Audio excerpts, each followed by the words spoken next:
Oh, please. Okay. I've had to try this so many times because of buggy computers and stupid programs and everything else that conspires against you before you can do anything these days on the internet. So anyway, also, speaking of conspiring, it's quite difficult to find anyone who will publish an open letter these days.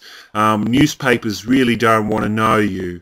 So I'm self-publishing, and that's why I'm putting this open letter to the Commonwealth Bank on YouTube. An open letter to the Commonwealth Bank. Dear Bank Management, I'm writing to inform you of some significant events that have severely impacted the loan contract for the unit I purchased in 2008. It has become clear to me that the foundation of the contract is fraudulent, and as such I've come to the conclusion that you are no longer entitled to any form of compensation with regard to my property at 60 Chalk St Wooloowin. Although it was not clear to me, it should have been clear to you that the legal tender Australian currency is fraudulent, and as such all contracts in the said currency would thus be invalid. I believe you had more evidence and more understanding of the fraud long before the general public, i.e. me. Although fractional reserve banking is considered legal at this point in time, it's like Barack Obama legalizing the killing of US citizens. While Barack Obama may consider it legal, most of the citizens of this world do not believe that such a thing could ever be legal or right. And just because a politician says it is so does not make it so. A much bigger fraud has been perpetuated on the whole world through the fractional reserve banking and fiat money. Fiat money is no longer considered legitimate or acceptable. For more information, please Money Masters on Google.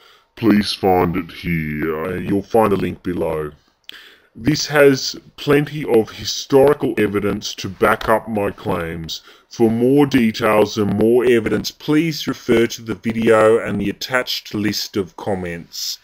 This open letter will be uploaded in a video format. Again, basically because I couldn't figure out anywhere else. The newspapers do not publish open letters. It is now very apparent that the collateral the bank was supposed to put up for the purchase of the property was mostly created out of your imagination. Well done, I must admit, it's a pretty clever fraud. Although there is a small possibility that a small amount was from physical deposits, it's clear there is no chance that the entire amount was in your possession at the time of purchase, and it's clearly not bank policy or procedure.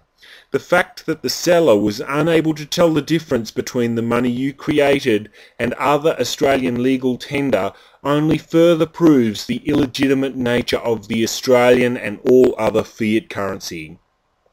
Money is supposed to be a store of value. Fiat money is useless as a store of value as it is backed by nothing but the word of governments and politicians and unscrupulous banks, including the Commonwealth Bank, who continue to create more of it without any significant opposition, and the consequences of creating all this money is clear by past experiments with fiat money, as past experiments with fiat money have always ended badly.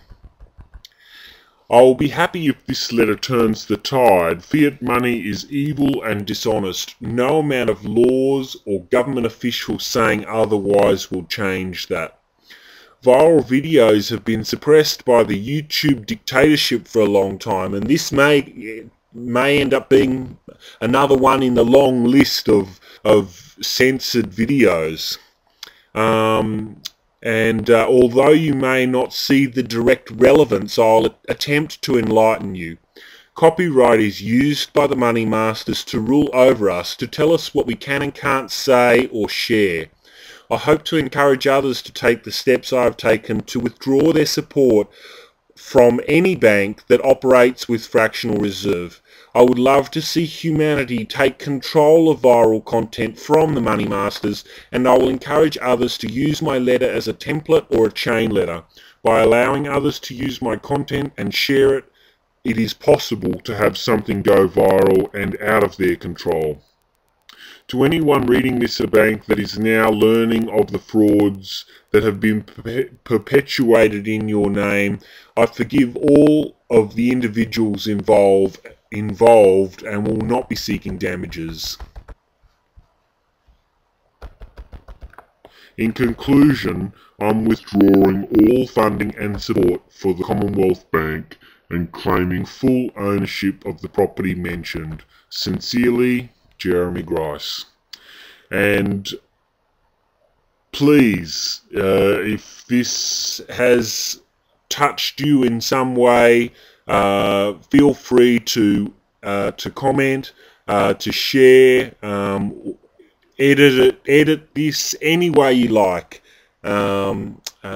because I really would be happy to have any support from anyone out there.